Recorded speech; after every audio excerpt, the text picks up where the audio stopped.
به نام خداوند بخشنده مهربان.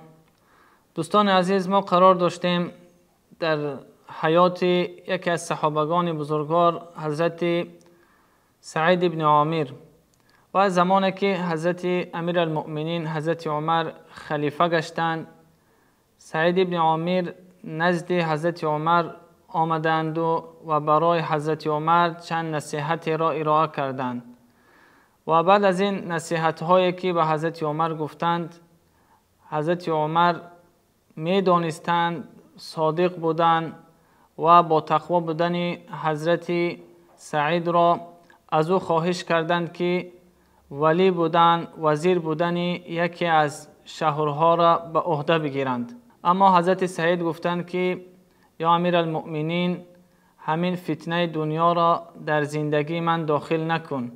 به این معنا که وزیر یک مکان، وزیر یک شهر بودن، والی یک شهر بودن، این مسئولیت را میخواهد. خیلی مسئولیتی بزرگ است که انسان تانسته باشد با درستی ادای وظیفه کرده باشد.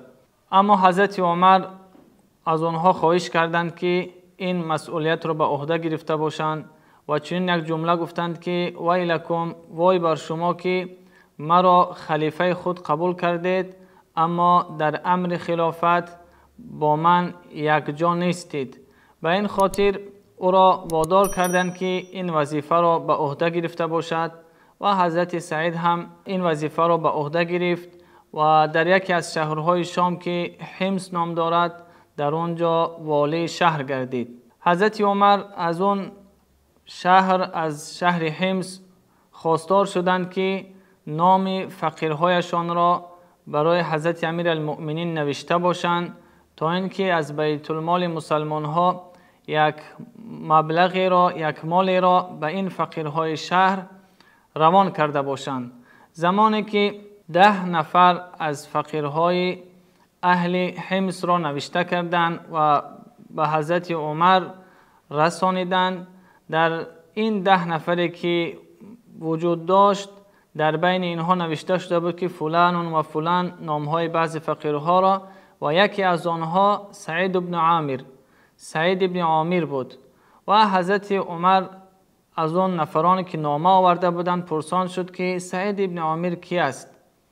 گفتند که امیرون، امیر ما هست گفتند. و حضرت عمر پرسان شد که امیرکم فقیرون، آیا امیر شما فقیر است؟ گفتند که بله یا امیر المؤمنین، امیر ما فقیر است، حتی تا آنجا که ماها می شود، روزهای می شود که در خانه امیر ما آتش طعام دیده نمی شود. تا این اندازه امیر ما خاکسار است و فقیر است. گفتند که در خانهش روزهای دراز یعنی آتش طعام دیده نمی شود. و حضرت عمر بعد از شنیدن این سخن چنان گریستند که ریش مبارکشان تر شد و 1000 دینار را به این نفران دادند. گفتند که این را به امیرتان به سعید ابن عامر رسانده باشید. زمانی که این مال را آورده به حضرت سعید رسانیدند، چنان غمگین شدند حضرت سعید که همسرشان در خودشان حس کردند که با حضرت سعید کدام واقعه رخ داده است و آمده از آنها پرسیدند که ما شأنک یا سعید، با تو چی شده است یا سعید؟ گفتند که همسرشان که امت امیر المؤمنین، آیا امیر مؤمن ها از دنیا گذشتند که اینقدر غمگین استی؟ و حضرت سعید چون یک جواب دادند که بل اعظم من ذلك، گفتند از این دم یک مصیبت کلان بالای ما آمده است. و همسرشان دیگر باره پرسان شدند که اصیب المسلمون بوقعت، آیا مسلمان ها در کدام مشکل گرفتار شدند؟ حضرت سعید گفتند که بل اعظم من ذلك، بلکه از این دیده در یک امتحان بزرگ، یک مصیبت بزرگ دا قرار داریم. و همسرشان پرسیدند که اون کدام مصیبت است که ما در اون قرار داریم؟ آیا نمی شود که از اون دور شده باشیم، از اون خلاص شده باشیم؟ حضرت سعید ابن عامر از همسرشان پرسیدند که آیا شما دستگیری میکنید مرا در این امر؟ همسرشان گفتند بله. حضرت سعید گفتند که این 1000 دینار هست که حضرت عمر به ما روان کرده است، اگر ما را دستگیری کردن میخواهی این را باید ما با فقیرها رسانده باشیم.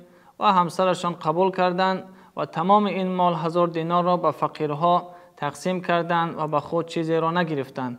این عمل خیر، این عمل بزرگی حضرت سعید بود که مورخین در حقش چنین گفته بودند که حضرت سعید دنیا را به خود قبول نکرد، بلکه خدا و پیامبر را از دنیا بالا دانست. چندی نگذشته بعد از چند شکایت هایی که به حضرت عمر روانه شده بود از مردم شام، حضرت عمر از شام دیدن کردند و این چنین از حمص، از همان شهری که حضرت سعید ابن عامر آنجا امیر بودند، از آنجا دیدن کردند و از مردم پرسان شدند که آیا شما از امیرتان از سعید ابن عامر شکایتی را دارید؟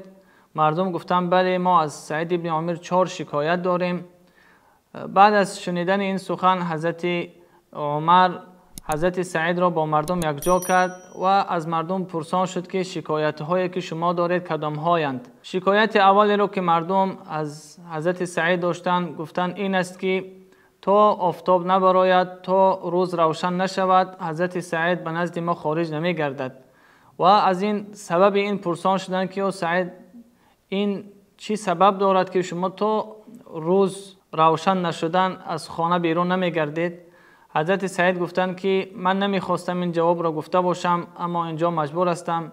این است که من در خانه کسی را ندارم، یعنی خادم ندارم و برای خاندان خود آرد را خمیر میکنم و بعد از خمیر تا منتظر میشوم که خمیر رسیده باشد و بعد از آن نان آماده میکنم و بعد به سوی مردم خارج میشوم. گفتند که شکایت دوم چی است؟ مردم گفتند که یا امیر المؤمنین، سعید ابن عامر روزانه به سوی ما خارج می شود اما شبانه به سوی ما خارج نمی شود، شبانه از خانه بیرون نمی گردد.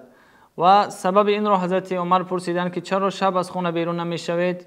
برای جواب دادن سوال های مردم حضرت سعید گفتند که امیر المؤمنین، من روز را با بنده های خدا بخشیدم اما شب را با خداوند بخشیدم. و شکایت سوم این بود که در یک ماه حضرت سعید یک روز بیرون نمی گشتند از خانهشان و پرسیدند که چرا در یک ماه یک روز بیرون نمی گردی؟ و در جواب چنین گفته که من در زندگی خود، در حیات خود یک لباس دارم یا امیر المؤمنین، این را در یک ماه یک بار شستشو می کنم و منتظر می شوم که خشک شود و اون روز نمی توانم که به سوی مردم بیرون شده باشم. و شکایت چهارمی که از حضرت سعید کرده بودند این بود که در موعظه های خود از هوش به هوش می شد و سبب این را پرسیدند. حضرت سعید گفتند که یا امیر المؤمنین، زمانی که یکی از صحابگان کرام که خبیب ابن عدی نام داشت، او را اهل مکه، مشرکین مکه با یک سختی به قتل رسانیده بودند، من در آن حالت اشتراک داشتم و نتوانستم که خبیب را دستگیری کرده باشم. از ترس این که خداوند روز قیامت مرا از این پرسان نشود، من از هوش به هوش میگردم. و این بود که بعد از این شکایت ها حضرت عمر به سوی خداوند شکر کردند که در انتخاب کردن امیر اشتباه نکردند، یعنی در انتخاب حضرت سعید اشتباه نکردند. و بعد از آن حضرت عمر باز هم 1000 دینار دیگر را به حضرت سعید ابن عامر هدیه میکنند و حضرت سعید ابن عامر با همسرش مشورت میکند که این را به خود استفاده نکرده باشند و در تمام فقیرها و کسایی که نفرانی که مسکین و نادار بودند به آنها این 1000 دینار دیگر هم تقسیم کردند. این بود دوستان عزیز یک قصه کوتاه از حیات حضرت سعید ابن عامر. ما از این قصه باید عبرت ها گرفته باشیم که چنین با یک خدا ترسی زندگی کردن. این بود که یکی از علما میگوید که اگر ایمان امروزه ما در زمان صحابه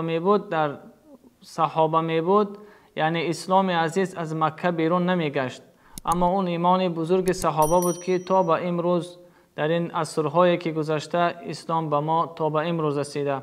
خداوند از همسر سعید ابن عامر و از خود سعید ابن عامر رضا باشد و ان شاء الله قصه دیگر قصه های صحابه ها را دوام خواهیم داد. و السلام علیکم و رحمت الله.